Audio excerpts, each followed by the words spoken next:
Paul Keating, welcome to 7:30. Thank you, Sarah. Richard Marles has been in Washington this week. He said American military involvement with Australia is in every domain: land, sea, air, cyber and space. What's wrong with cooperating with an ally deemed indispensable for Australia's security? Well, what's wrong is that we completely lose our strategic autonomy. The right of Australian governments and the Australian people to determine where and how they respond in the world is taken away if we let the United States and its military displace our military and our foreign policy prerogatives. I mean, is it your argument also that increasing American troop presence and broader military presence here makes Australia more of a target? Yes, I think we're now defending the fact that we're in AUKUS. If we weren't in AUKUS, we wouldn't need to defend it. Let me amplify the point. That is, if we didn't have an aggressive ally, like the United States, aggressive to others in the region, there'd be nobody attacking Australia.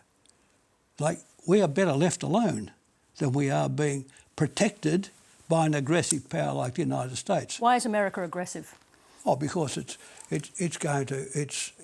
aggressive because it's trying to superintend from the Atlantic the largest Asian power, which is China, with 4 times its population, an economy 20% larger, a navy of the same size. They're going to try and superintend it as the primary, get this, the primary strategic power in Asia. That is 9,000 kilometres from the California coast, facing a country of 1.4 billion, 4 times their population. They're going to superintend them. Now, they're going to knock them into line. The rationale for this has been since the publication of the Defence Strategic Review has been clear. That is the rapid escalation, the rapid and undeniable escalation of the Chinese military. Why shouldn't Australia embrace an alliance that counterbalances that power? Because that power has no strategic designs upon Australia. I mean, what this is all about is the Chinese laying claim to Taiwan. And the Americans are going to say, no, we're going to keep these Taiwanese people protected, even though they're sitting on Chinese real estate. Although let me just stop there on the Chinese real estate. What about Taiwanese real estate and the wishes of the Taiwanese people? Yeah, well, the Chinese real estate is part of China. Let me make the analogy. It would be like the Chinese saying to us, look, we think Tasmania has been forgotten and poorly treated for many years. We want to keep the sea route down the east coast of Australia through Bass Strait across to Perth and the Indian Ocean open. So we're going to put some frigates there, and we will economically support the Tasmanian people should they wish to secede from Australia. We'd say, look, that's shocking. Let's just stay with Taiwan for the moment, because the Chinese have said that they will, by taking back Taiwan, to use their phrase, they would dismantle all of Taiwanese civil society. Are you prepared to just see all of that gone? Taiwan is not a vital Australian interest. Tasmania would be, if it was us. We would fight anybody touching Tasmania, like the Chinese will fight anyone touching Taiwan. You see, the thing is this, Sherry, you've got to understand this.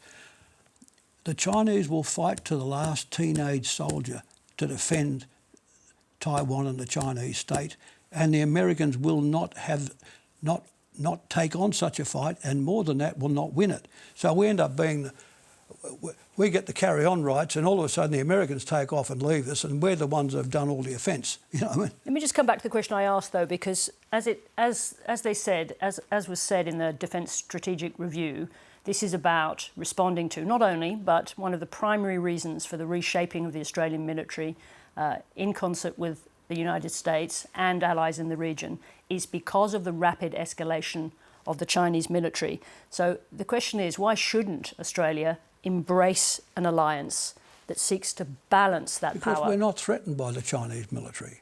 Look, China's got an economy now, according to the IMF, 20% larger than America.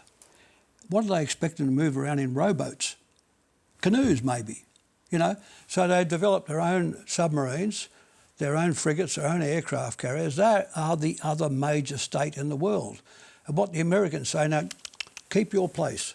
You know, go back to your canoes, you know.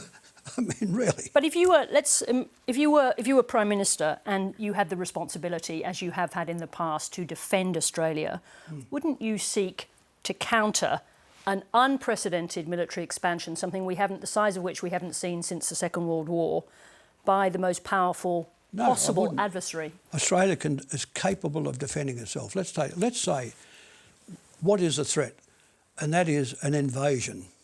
An invasion comes in an armada. With satellites today, you see the armada formed.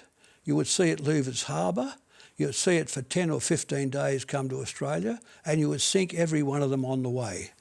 You don't need the United States to defend Australia. Australia is quite capable of defending itself. I just want to come back to what you said about Taiwan, because it sounds from what you're saying that you would be perfectly happy to give up any support of Taiwan for the Chinese to resume control of Taiwan. You have no objection to that? Any military support? Absolutely. What about any support for the Taiwanese people who say they don't want that? It'll get resolved socially and politically over time. That's what will happen there. But the thing is, it's not our matter. I mean, does anyone want their kids to be shot to death on a sandy beach in Taiwan?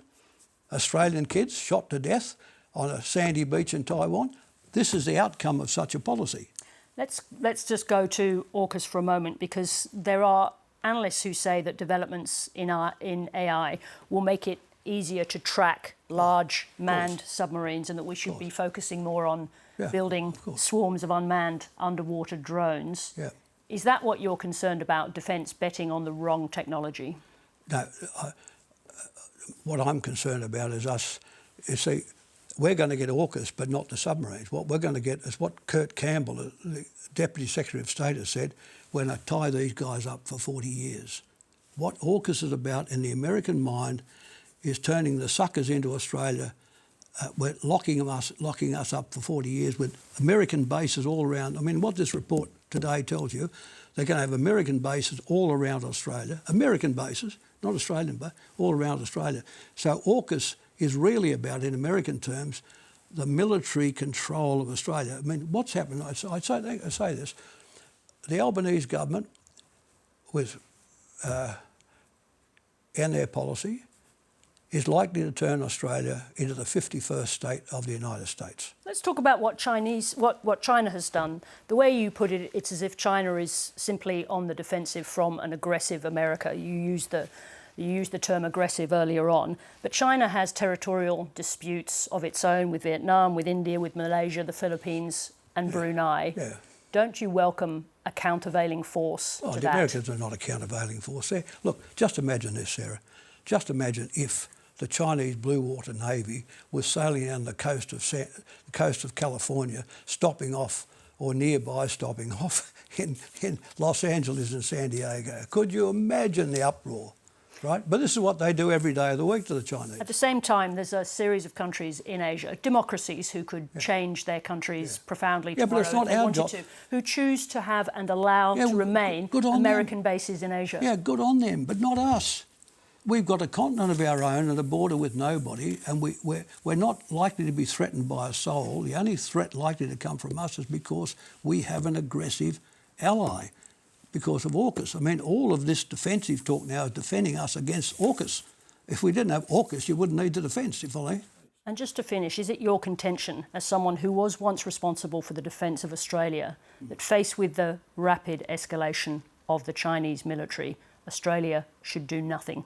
No, Australia should have submarines which protect the littoral waters of Australia. It should have attacking and bomber aircraft to sink ships. It should have self-propelled mines. It should all the things, the modern things that you can keep. Look, there's no way another state can invade a country like Australia with an armada of ships without it all failing. I mean, Australia is quite capable of defending itself. We don't need to be basically a pair of shoes hanging out of the American backside. Paul Keating, thank you very much indeed for joining us.